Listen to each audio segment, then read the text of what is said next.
Oh my shit. Yo! Wow, the land of make-believe. Make the ground shake.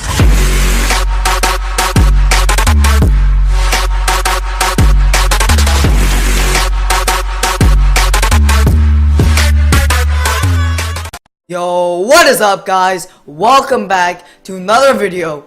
We're back on tournament mode. I know I did a bunch of videos on this, but yo, tournament mode is so fucking hype. And if you guys want, there's only one other mode. It means training mode.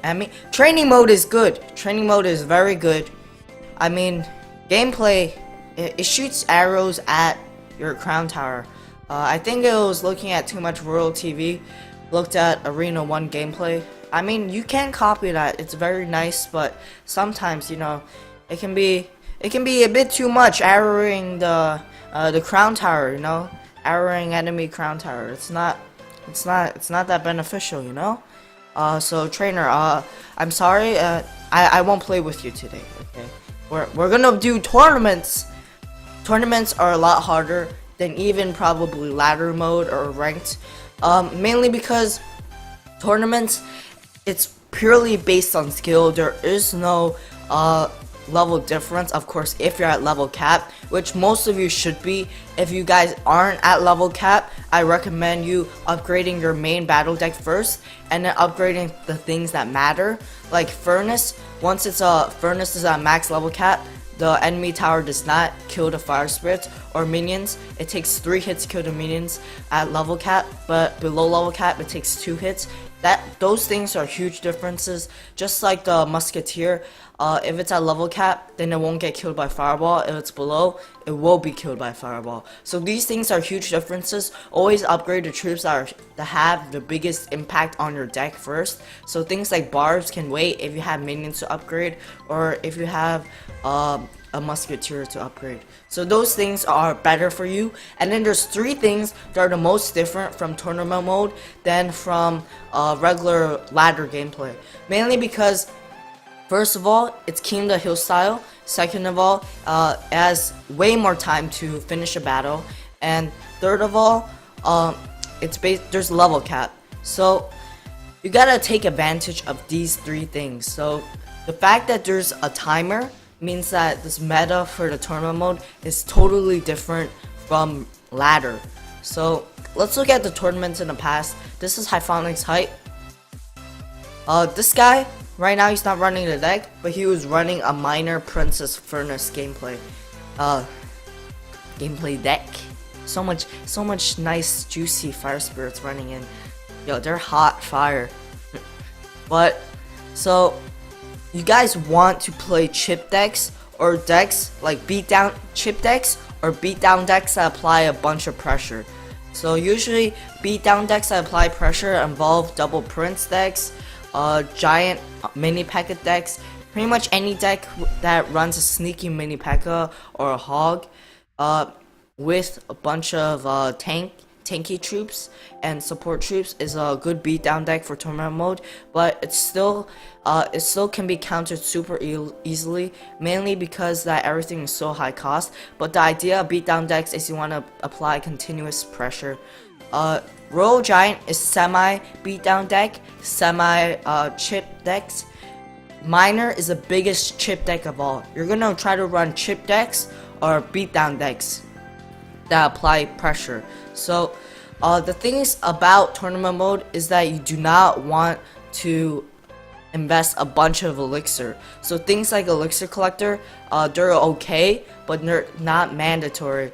Mainly because elixir collector in the beginning involves an RNG, and it could be down around every single time. They could have elixir collector in the beginning of their hand, but you don't have elixir collector in the beginning of your hand, which is super detrimental, mainly because you'll be down elixir for probably 8 minutes. Everything is going to be multiplied by 2 times because the time is so much compared to ladder. So you're gonna have to think about that, and especially that elixir collector is basically sort of like a glass cannon. Even though it doesn't do damage, it basically has solo health now, but if it's worth it if it doesn't get damaged. So you don't want people to hit it with the miner, because so many people run miner. Elixir collector is a huge investment, and you need, every single time you play elixir collector, you gotta be worried about them dropping a card. So second of all is that you can't, guys, never lose your cool. Tournament mode is pretty big. Never lose your cool. You're gonna get tilted, you're gonna drop. Always know your limit. And guys, know that your limit is not as high as you think, okay? Okay, I know you, Bobby, you think you're good, okay? Tone it down a bit. You need, learn from the trainer, okay? Shoot some damn arrows at the crown tower and chill off, okay? You're not gonna get number 1 like bam, okay? Bitch, chill. Oh my god, Bobby, not like this, Bobby. But so most of the times you want to probably place down, you think you can keep on going, but you actually probably won't, and you're gonna get tilted and have a huge loss streak. Believe me, I was there. I was so triggered. I think I probably pulled a Nick and Knight and smashed my iPad screen. But I'm gonna save you guys from that. So you guys probably want to place, like, once it gets to a point where losing is way more detrimental, like 2 times more detrimental than winning. That's a point where you need to question yourself, and especially when you think it's your limit, you think you can one more game, just one more, don't do it, never do it. So just stay there for the entire time, especially if it's a big tournament. You know your limit. That's something huge for tournament mode, because at the end, it's not about like what you got in the middle, it's about what you got at the end of the tournament, because it's a top of the hill game style. So another thing about this game style is that you guys want to place games faster and faster. So in the beginning, it's a good idea to play like super high power 3 crown decks. Not slow decks, so like P.E.K.K.A may be a super high powered 3 crown deck, but it's way too slow, so is Golem. So we want decks like 3 Muskies, Sparky to play like your first few games, and then you can play your tryhard deck for your next few games. Because in the beginning, most of the times you're gonna face level 8s, but if you're in a big tournament with really high skilled players, I recommend you just play your main deck for the entire time, like something like this happens. So like me, I was number 80, and I lost 3 games in a row at the end because I decided to play again, and I dropped all the way to number 200. Like I know I could have gotten to number 60 or so, or like top 50, but this would, like, even if you know you can get up higher than you are, you should always stop 1 game before you think your limit is. So stop 1 game before your limit, just in case you lose. You guys have to know when to stop, especially if the tournament is a high amount of time. If it's a low amount of time, always try to play games as fast as you can. Don't draw out games. And let's go back and talk about decks. So most of you guys know that chip decks involve like little damage at a time to these to the tower, and you want as much value as your cards can get. Never play spells if you know your troops can do the same thing, because troops, they survive. Even if you like the hog, it takes 4 elixir and you drop barbs, that's 1 elixir more, right? But your barbs survive. That's basically 5 free elixir for you, if it kills the hog and it doesn't get damage. But the thing is, the opponent forced you to drop something. So that's another thing that you have to keep in mind, is you have to always apply pressure. When you're applying pressure, you're in control. Always apply pressure, because if you never apply pressure, your opponent is always going to try to get chip damage on you. And because there's so much time, you gotta play for the long game. And even if you get 100 damage on your tower, or if you give 100 damage to their tower, that's actually a lot compared to ladder mode, mainly because there's so much time to do that. If you keep on doing that over and over and over again in 8 minutes, you're eventually going to get the tower. So I've been seeing a lot of cards that are used in similar cards that are used in tournament mode. Guys, always have a legendary. I'm sorry to say this, but pretty much the only deck that doesn't run legendaries is that's applicable in in tournament mode is probably trifecta deck, the three bitches deck, you know, Musketeer, Valk, and Hog. Everything else always runs legendaries because of their value. Legendaries, they're always so high value for such a low cost, or sometimes not a high cost, not a low cost, but they're always super high value for their cost. I mean, look at these. You can pretty much never counter them for a lower cost. It's very hard to, and they always throw off your enemy. They can keep on surviving. Things like the Princess, it can apply chip damage super easily. So does Miner. It's pretty much a pop-up tank that applies chip damage, and it's 3 elixir. Ice Wizard is such a good defensive application. Always try to run legendaries. Zap is also another great. Zap is also another great card to put in your deck. Always put Zap in your deck. Zap or Log, maybe. I haven't seen that yet, but Zap and Log probably put together is probably the best. But if you have Zap, put Zap in your deck. Zap should always be in your deck, mainly because it can stun troops. It's the biggest techie spell inside the meta. You can use this for so many things, especially for the low troops that dominate tournament mode, mainly because of their low cost, high damage, and chip potential. So you always want to put Zap spell. Time your Zap spells correctly, guys. This is a huge spell, and even though it costs 2 elixir, you always want Zap with you. So don't use it for dumb reasons. Always use it to effectively. And because of its stun, you could always gain a few extra hits because of the Zap spell, and it pairs super well with most of the major decks. And because you have so much time, most people are gonna run poison or fireball.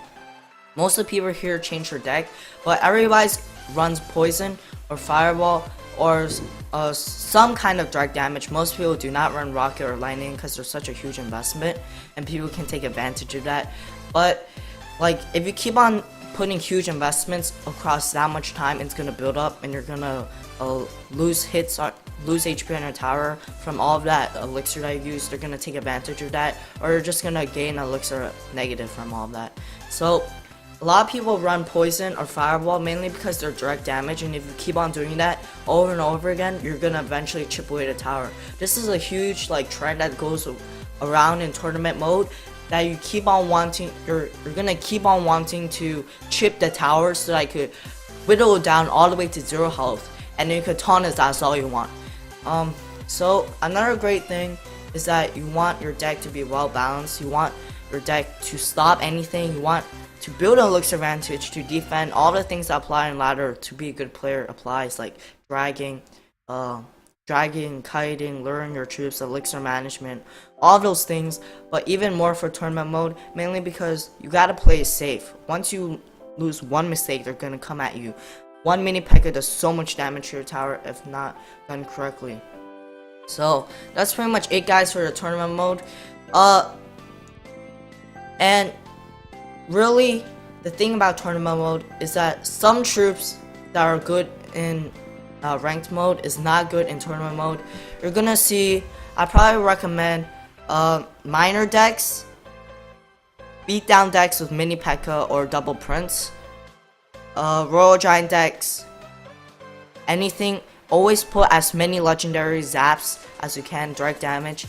You usually want a building. You want a building so that players with like the Royal Giant or Hog do not get their hits off. But if you don't have a building, you have to have superb defense that can kill things super quickly. I mean, Royal Giant is super tanky. If it gets 3 shots off or 4 shots off, then that's game over for you. If it keeps on getting 4 shots, that's not good. Anything less than 4 shots is okay, but it's beneficial for you to keep it down to 1 shot. And then Hog, if it gets 2 shots or more, that's not a good run. That's a good run for them.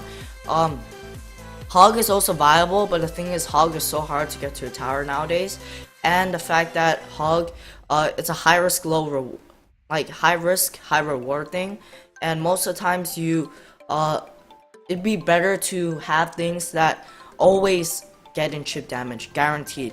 Things like the Royal Giant, it's so tanky, it's almost always guaranteed, and things like the Miner and the Princess always apply pressure. So that's about it. If you guys want a good tournament deck, here's a Royal Giant deck for y'all.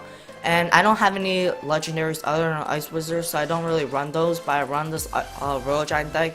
I won one tournament before with it. I got to number 1 in a smaller tournament. That's not that big of a deal, but my things aren't at tournament level yet. So, like this one, I got number 1. Ayy! I got number 1, numero uno. But anyways, guys, I made a video on the Royal Giant deck. I'll put it in the description down below if you guys wanted to see it. But anyways, guys, I'll see you guys in the next video. Peace out, guys. Hope you guys get that numero uno, numero Juan in that tournament mode. Get that dough, okay? Guys, I know you can do it. Believe in yourself, okay? Your power level is only 8,999, but if you get one more power level, okay? One more power level. You can request for it in your clan. You can probably request for that damn power level. And then you get over 9,000. Actually, no, it'll just be 9,000. But I didn't pass math at school, so, you know. I'll see you guys next video. Peace out.